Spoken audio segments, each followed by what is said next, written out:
Hi, live class attend பண்ணாதவங்களுக்கும் எல்லாருக்குமே இந்த video ஸ்டார்டிங்கிலேருந்து சொல்கிறேன். இப்போ ஃப்ரேமில் எப்படி கிளாத் ஃபிக்ஸ் பண்ணுறதுங்கிறத பற்றி பார்க்கலாம். பாருங்கள், மேலே இருக்க ஸ்க்ரூவை லைட்டாக லூஸ் பண்ணிக்கோங்க. அந்த லூஸ் பண்ணிட்டா ஃப்ரேம் வந்து ரெண்டாக வந்துடும். உள்ளே இருக்க ஃப்ரேம் வந்து ஸ்க்ரூ இல்லாமல் இருக்கும், வெளியே இருக்க ஃப்ரேமில் தான் ஸ்க்ரூ இருக்கும். இப்போ அந்த சர்க்கிளாக இருக்க அந்த ஃப்ரேமை கீழே வச்சுட்டு கிளாத் எப்படி ஃபிக்ஸ் பண்ணுறதுன்னு பார்ப்போம். இப்போ ஏன் எடுத்து மேலே வைக்கிறேன்னா, உங்களுக்கு கிளாத் எவ்வளோ கட் பண்ணணும்னு தெரியறதுக்காக இப்போ அந்த சர்க்கிள் எடுத்து வெளியே வச்சுருக்கேன். அந்த சர்க்கிளுக்கு மேலே அந்த ஒரு 2 இன்ச் 2.5 இன்ச் வந்து கிளாத்து 4 பக்கமும் ஒரே மாதிரி வெளியே இருக்கிற மாதிரி பார்த்து நீங்கள் கட் பண்ணிக்கோங்க. அந்த பெரிய கிளாத்தில் இந்த சர்க்கிளை வச்சு யார்கிட்ட ஒருத்தர்கிட்ட 10 இன்ச் இருக்கும், ஒருத்தர்கிட்ட 12 இன்ச் இருக்கும். இந்த மாதிரி ஃப்ரேமை வெளியே எடுத்து அந்த ஃப்ரேமை அந்த கிளாத் மேலே வச்சு நான் சொன்ன அளவுக்கு கேப் விட்டு கிளாத்தை சதுரமாக கட் பண்ணி எடுத்துக்கோங்க.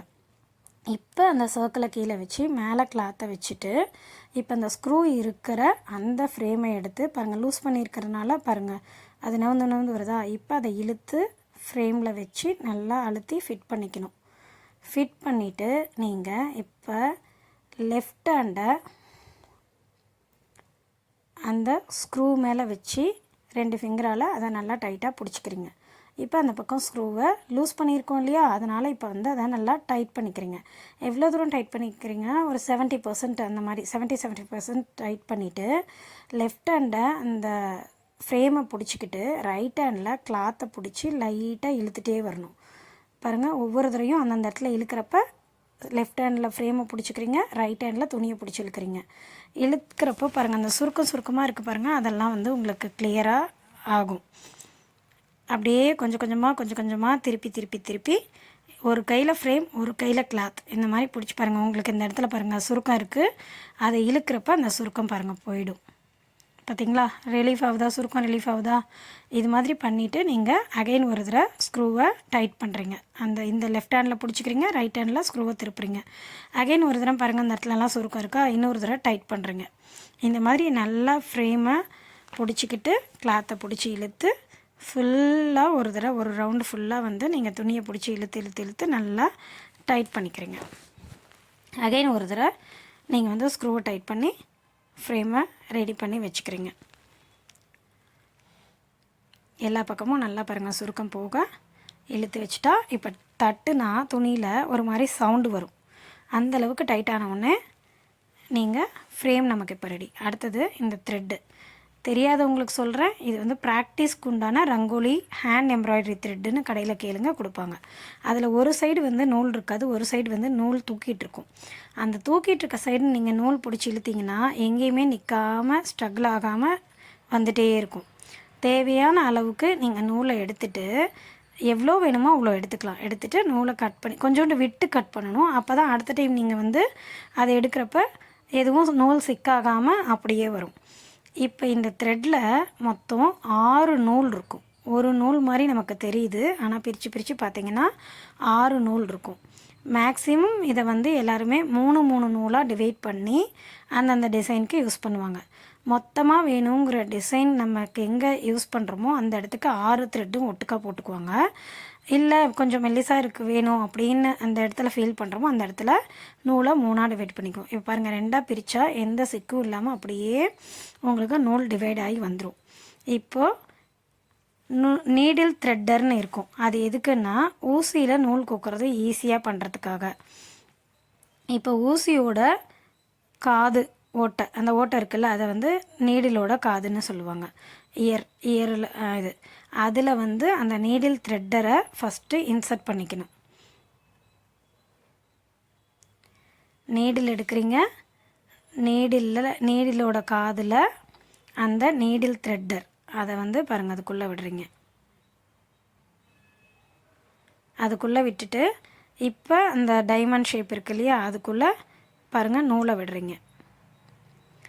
நூலை அந்த சைடு விட்டு கொஞ்சம் இழுத்து விட்டுட்டு இப்போ ஊசியை லெஃப்ட் ஹேண்டில் பிடிச்சிட்டு ரைட் ஹேண்டில் அந்த நீடில் த்ரெட்டரை பிடிச்சி இழுத்திங்கன்னா நூல் கோத்துடும். இது வந்து நூல் கோக்குற விஷயந்தான், ஈஸியாக நூல் கோக்குறோம், அவ்வளோதான். ஓகேங்களா. இப்போ எண்ணாட்டு போடுறது, நூலில் எண்ணாட்டு போடுறது, ஒரு சுற்றி அதை அப்படியே பிடிச்சி ஒரு ரொட்டேட் பண்ணி இழுத்திங்கன்னா நூலில் முடி போட்டுக்கட்டும். இது வந்து தெரியாதவங்களுக்காக, தெரிஞ்சவங்க இது கூடவா சொல்கிறீங்க அப்படின்னு நினைக்காதீங்க, தெரியாதவங்களுக்காக சொல்கிறேன். ஓகேவா? அது முடி போட்டுக்கோங்க. முடி போட்டுட்டு இப்போ முடி போட்ட நூல் வந்து உயரமாக இருக்கும், மேலே ஊசியில் காதுலேருந்து வர நூல் வந்து கொஞ்சம் சின்னதாக இருக்கும். எடுத்துக்கிறோம். எடுத்துகிட்டு இப்போ நூல் கோத்து வச்சாச்சு. அடுத்தது டிசைன் எப்படி போடுறதுன்னு பாருங்கள். இது வந்து ஃபஸ்ட் கிளாஸ் மிஸ் பண்ணவங்களுக்காக நான் ஸ்டார்டிங்லேருந்து சொல்கிறேன். லைவ் கிளாஸ் அட்டன் பண்ணுறவங்களுக்கு இது தெரிஞ்சிருக்கும். சரியா? இப்போ ஒரு கோடு போட்டுக்கிறோம். கோடு போட்டுட்டு அதில் 3 டாட் வைக்கிறோம். நான் வந்து இது தனித்தனியாக தான் சொல்லி கொடுக்கணும், பட் நான் ஒரே ஸ்டிச்சில் 3 ஸ்ட்ரெயிட் ஸ்டிச் எப்படி போடுறதுன்னு நான் சொல்லி கொடுத்துட்றேன். செகண்டாக ஒரு கோடு போடுறோம். இது வந்து செகண்ட் ஸ்டிச்சுக்கு உண்டான கோடு நான் உங்களுக்கு பிஃபோரே போட்டுடுறேன். ஏற்கனவே அட்டன் பண்ணவங்களுக்கு தெரியும். இப்போ வந்து இந்த வீடியோ ஃபஸ்ட் டைம் பார்க்குறவங்களுக்கு, ஃபஸ்ட்டு என்னோடய கிளாஸ் அட்டன் பண்ணுறவங்களுக்கு, இங்கே பாருங்கள், அந்த ஸ்கேலில் நான் 1 சென்டிமீட்டருக்கு மிடில் ஒரு கோடு 5 எம்எம்க்கு இருக்கா, அந்த 0.5 சென்டிமீட்டருக்கு ஒரு கோடு ஒரு டாட் வச்சுட்டே வரேன். நல்லா புரிஞ்சுக்கோங்க. 1 சென்டிமீட்டருக்கு நடுவில் இருக்கிற அந்த 0.5 சென்டிமீட்டரில் டாட்டாக வச்சுட்டு வந்துட்டேன். நெக்ஸ்ட்டு தேர்டு ஒரு கோடு போடுறேன். இதுவும் அனதர் நியூ ஸ்டிச்சுக்கு. இது வந்து லைவில் அட்டன் பண்ணவங்க, இனிமேல் பார்க்க போகிறவங்களுக்கு எல்லாருக்குமே இது வந்து தேர்டு ஸ்டிச்சு. இதுலேயும் அதே மாதிரி 0.5 சென்டிமீட்டர், 1 சென்டிமீட்டரில் அந்த ஸ்டார்டிங்கில் ஒரு 0.5, நடுவில் 0.5 அந்த இதுக்கும் ஒரு கோடு, அப்புறம் 1ல் 1, 1.5, 2, 2.5, 3 இந்த மாதிரி 0.5 சென்டிமீட்டரில் நான் வந்து ஒரு டாட் வைக்கிறேன். இது எதுக்குன்னா பிகினர்ஸ் கரெக்டாக நேராக ஒரே மாதிரி எந்த குழப்பமும் இல்லாமல் போடுறதுக்காக இந்த பாயிண்ட் நோட் பண்ணுறேன். அதுக்கப்புறம் பாருங்கள், ஒரு டாட்லேயும் 1, 2, 3, 4ன்னு போடுறேன். இதுவும் கன்ஃபியூஸ் ஆகாமல் இருக்கிறதுக்காக. இப்போ த்ரெட் எடுக்கிறோம். த்ரெட் எடுத்துகிட்டு பாருங்கள், கீழே முடி போட்டிருக்கான்னு ஒரு தடவை செக் பண்ணிக்கோங்க. இப்போ ஃப்ரேம் கடியில் அந்த ஸ்டார்டிங் பாயிண்டில் நீடில் கீழேருந்து மேலே எடுக்கிறீங்க. எடுத்து நல்லா இழுத்துக்கோங்க. அந்த முடி போட்ட இடம் அது நின்றுடும். இப்போ அடுத்த டாட்டில் கீழே விடுறீங்க. இதுதான் ஒரு ஸ்ட்ரெயிட் ஸ்டிச்சு. செகண்ட் ஸ்டிச்சை ஸ்டார்ட் பண்ணுறது தான் அங்கே கண்டினியூஸாக வராது. ஒரு ஸ்ட்ரெயிட் ஸ்டிச்சு இதுதான். செகண்ட் வந்து நான் அப்படியே கண்டினியூவாக உங்களுக்கு அதிலே சொல்லி கொடுக்குறேன். கீழேருந்து நூல் எடுக்கிறீங்க, அங்கே மேலேருந்து அந்த டாட்லேருந்து கீழே விட்டுறீங்க. அகெயின் கீழேருந்து மேலே நூலை இழுக்கிறீங்க, லாஸ்ட்டில் விட்டுறீங்க. இது வந்து ஸ்ட்ரெயிட் ஸ்டிச்சு. இப்போ ஃப்ரேமை திருப்பி எண்டு நாட்டு போடுறது நான் சொல்கிறேன். அங்கே பாருங்கள், ஏற்கனவே போட்டிருக்கோமா, அதில் நீடில் உள்ளே விட்டு 2 டைப் ஆஃப் ஸ்டிச் இருக்குது. இப்போ மறுபடியும் அதே இடத்துல நீடில் விடுறீங்க. இப்போ வந்து நீடில் விடுறீங்க, அந்த இடம் ஒரு லூப் க்ரியேட் ஆகுது பாருங்கள். அந்த லூப், அதாவது நீடில் கடியில் அந்த த்ரெட்டு வந்துருச்சு. விடுறீங்க, நீடில் கடியில் அந்த த்ரெட்டு வந்துருச்சு, இழுத்துறீங்க, அவ்வளோதான். அகைன் விடுறீங்க, நீடில் மேலே 2 சுற்றுறீங்க. அந்த நீடில் சுற்றி நூலை 2 தடவை சுற்றுறீங்க, அவ்வளோதான். சுற்றிட்டு இழுத்திங்கன்னா நாட்டு விழுந்துடும். இப்போது நாட்டு போட்ட வாட்டி கொஞ்சோண்டு த்ரெட்டு விட்டு தான் நீங்கள் கட் பண்ணணும். இல்லைன்னா எப்போவாது அது டேமேஜ் ஆச்சுன்னா டக்குன்னு வந்து அவுந்து வந்துடும். அதனால் கொஞ்சோண்டு விட்டு பண்ணிவிட்டு மறுபடியும் அகைன் அந்த நூலில் நாட் போட்டுடுறீங்க. இப்போது ஸ்ட்ரெயிட் ஸ்டிச் ரெடி. அடுத்து என்ன ஸ்டிச் சொல்லி கொடுத்தேன்? Running stitch. ரன்னிங் ஸ்டிச் எப்படின்னா, 1ன்னு போட்டிருக்கிற அந்த டாட்டில் கீழிருந்து ஊசியை விட்டு மேலே அப்படியே இழுத்துறீங்க. எது வரைக்கும் அந்த நாட்டு பின்னாடி கீழே நாட் போட்டுக்கோம் இல்லையா, அது வரைக்கும் இழுத்துறீங்க. நூலை நல்லா வெளியே இழுத்துறீங்க. ரெண்டாவது 2ன்னு போட்ட இடத்துல ஊசியை மேலேருந்து கீழே விடுறீங்க. இப்போ கீழே விட்டுட்டிங்களா? அடுத்து பாருங்கள், கேப் இருக்கும். 3ன்னு போட்ட இடத்துல கீழே இருந்து நீடில் மேலே எடுக்கிறீங்க. 2 and 3 கேப்பு. 1 and 2ல் ஸ்டிச் இருக்கும், 2 and 3 கேப்பு. அகைன் 3 to 4, 4ல் நீடில் மேலேருந்து கீழே விடுறீங்க. அகைன் 4க்கு அப்புறம் அடுத்த இது கேப்பில் கீழேருந்து மேலே நீடில் விடுறீங்க. அடுத்த டாட்டில் மேலேருந்து கீழே நீடில் விடுறீங்க. அதுக்கு ஈஸியாக ஒரு மெத்தட் சொல்கிறேன் பாருங்கள். இப்போ நம்ம ஒவ்வொருத்தரையும் கீழே மேலேன்னு விட்டுட்டுருக்கிறதுக்கு ஊசியை கண்டினியூஸாக அந்த ரன்னிங் ஸ்டிச் போடுறதுக்காக கீழே அந்த ஊசியை கீழே விட்டோமா, அந்த ஊசியை ஒரு அழுத்து அந்த ஃபிங்கரில் வச்சு அழுத்துறப்போ, துணியை அழுத்துறப்போ ஊசி ஆட்டோமேட்டிக்காக மேலே வரும், லைட்டாக மேலே வரும். அடுத்தது அங்கேருந்து அப்படியே கொஞ்சோண்டு கீழே விட்டு அந்த கேப் வர்ற வரைக்கும், அந்த நெக்ஸ்ட்டு டாட் வர்ற வரைக்கும், அந்த நெக்ஸ்ட் டாட்டில் மறுபடியும் ஊசியை மேலே எடுக்கிறீங்க, அகைன் கீழே விடுறீங்க, அகைன் மேலே எடுக்கிறீங்க.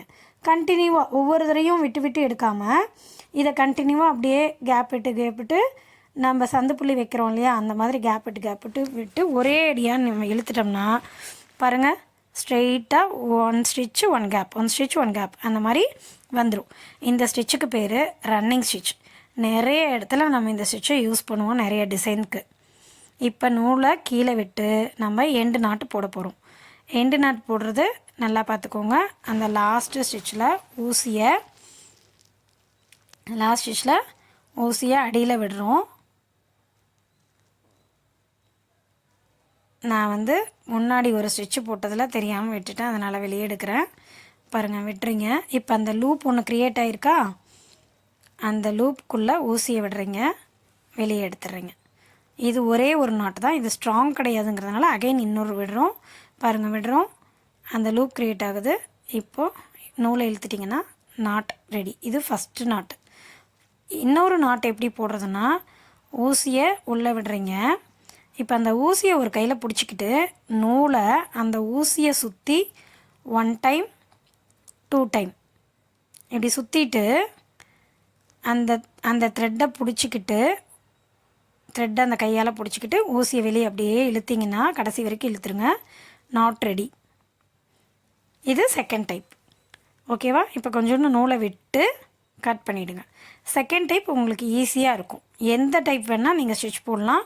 அதில் 2 தடவை போடுறோம், இதில் ஒரே தடவை நூலை 2 டைம் சுற்றி நாட் போட்டுடுறோம். அவ்வளோதான். உடனே கீழே கட் பண்ண உடனே அந்த உடனே நாட் போட்டுக்கோங்க. அப்போ தான், இல்லைன்னா நம்ம ஆர்வக்கொள்ளரில் போடுறப்போ நம்ம நாட் போடாமல் மேலே இழுத்துட்டோம்னா அது ஊசியை கோத்து எடுத்தபடி மறுபடியும் வெளியே வந்துடும். அதனால் கையோடு நீங்கள் நாட் போட்டுக்கோங்க. ஃபஸ்ட்டு போட்டது ஸ்ட்ரைட் ஸ்டிச், நான் எழுதிட்டேன், பார்த்துக்கோங்க, நோட் பண்ணிக்கோங்க.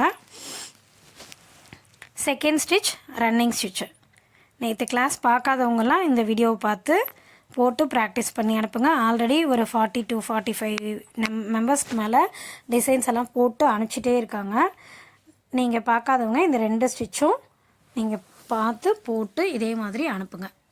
அடுத்தது தேர்டாக இன்றைக்கி தேர்டு ஸ்டிச் பார்ப்போம். தேர்டு ஸ்டிச்சுக்கு பேர் பேக் ஸ்டிச்சு. பேக் ஸ்டிச்சும் அதே மாதிரி டாட் வச்சுட்டு 1 2 3ன்னு போட்டுக்கோங்க. இப்போ எல்லா ஸ்டிச்சுக்கும் நம்ம 1லேருந்து ஸ்டார்ட் பண்ணோமா, இந்த பேக் ஸ்டிச்சுக்கு 1லேருந்து ஸ்டார்ட் பண்ணக்கூடாது. 2லேருந்து தான் ஸ்டார்ட் பண்ணணும். அப்போ 2லேருந்து அடியிலேருந்து நீடில் மேலே எடுத்துக்கோங்க, கீழே நூலில் எண்டு நாட்டு போட்டுக்கோங்க. இப்போ 1ல் குத்துங்க. 1ல் குத்தி நீடில் கீழே இழுத்துட்டு இப்போ 3ல் போட்டுக்கோங்க. நான் அந்த இடம் 3ன்னு மென்ஷன் பண்ணியிருக்கிறது தெரியாமல் 3வது டாட்டில் போடாமல் கொஞ்சம் தள்ளி இருக்கிற டாட்டில் நான் குத்திட்டேன். ஆனால் நீங்கள் அதை 3ன்னு மைண்டில் வச்சுக்கோங்க. 3வதுலேருந்து அந்த ஒரு ஸ்டிச் மட்டும் என்னோடதில் பெருசாக இருக்கும். 3லேருந்து 2க்கு கொண்டு குத்துங்க. அதாவது பேக்கிலேருந்து ஃப்ரண்ட்டில் குத்துரும். இதுதான் பேக் ஸ்டிச்சு. அகைன் பின்னாடி இருக்கிற அடுத்த டாட்டில் நீடில் வெளியே எடுத்து 3வது டாட்டில் குத்துரும். நம்ம ஃப்ரண்ட்லேருந்து முன்னாடி போய் குத்தணும். இப்போ பேக்கிலேருந்து முன்னாடி குத்துரும். பின்னாடி இருக்கிற அந்த டாட்டில் வெளியே நீடில் எடுத்து இப்போ மேலேருந்து முன்னாடி டாட்குள்ளே கீழே விட்டு எடுக்கிறோம். இதுதான் பேக் ஸ்டிச். ஃப்ரண்ட்லேருந்து பேக்கில் போய் குத்துறதுலேருந்து பேக்லேருந்து ஃப்ரண்ட்டில் குத்துரும். புரியுதா? பின்னாடி டாட்லேருந்து எடுத்துகிட்டு முன்னாடி டாட்டில் குத்துரும். அகைன் பாருங்கள், பின்னாடி டாட்டில் குத்துரும், மேலே எடுக்கிறோம், ஃப்ரண்ட்டில் போட்ட நாட்டில் கீழே குத்துரும். இதுதான் பேக் ஸ்டிச்சு. முடிச்சுட்டு எப்படி நாட் போடுறதுன்னு பார்த்துக்கோங்க.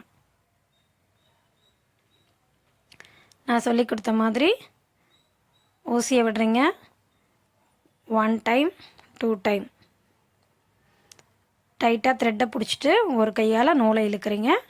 நாட்டு விழுந்துருச்சு, நூலை விட்டு கட் பண்ணிடுறீங்க. நான் அப்பப்போ பாருங்கள் என் நாட்டு போட்டுடுறேன். உடனே நூல் கட் பண்ண உடனே போட்டுடுறீங்க. இந்த ஸ்டிச் பேர் பேக் ஸ்டிச். பேக் ஸ்டிச்சுன்னு சொல்லிவிட்டு எழுதிக்கோங்க.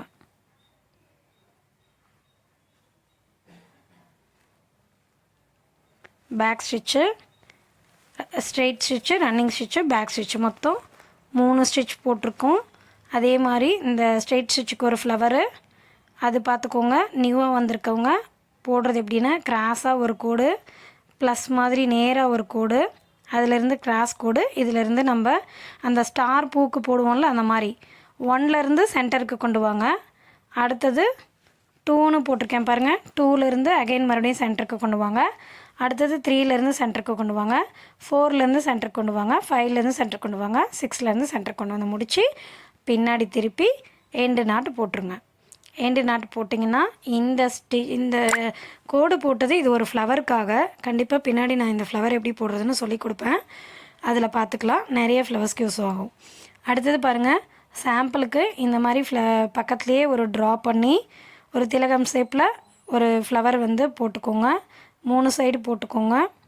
அகெயின் கீழே வந்து ஒரு ஸ்டெம் போட்டுக்கோங்க. ஸ்டெம்மில் வந்து நீங்கள் பேக் ஸ்டிச் போட்டாலும் சரி, ரன்னிங் ஸ்டிச் போட்டாலும் சரி. அடுத்து ஒரு லீஃப் வரைஞ்சிக்கோங்க. அந்த லீஃப்க்கும் நீங்கள் வந்து அந்த ரன்னிங் ஸ்டிச் போட்டாலும் சரி, பேக் ஸ்டிச் போட்டாலும் சரி போட்டு ஃபினிஷ் பண்ணி எனக்கு இந்த ஃப்ளவரை போட்டு ஃபினிஷ் பண்ணி எனக்கு ஹோம்ஒர்க்கு சென்ட் பண்ணுங்கள்.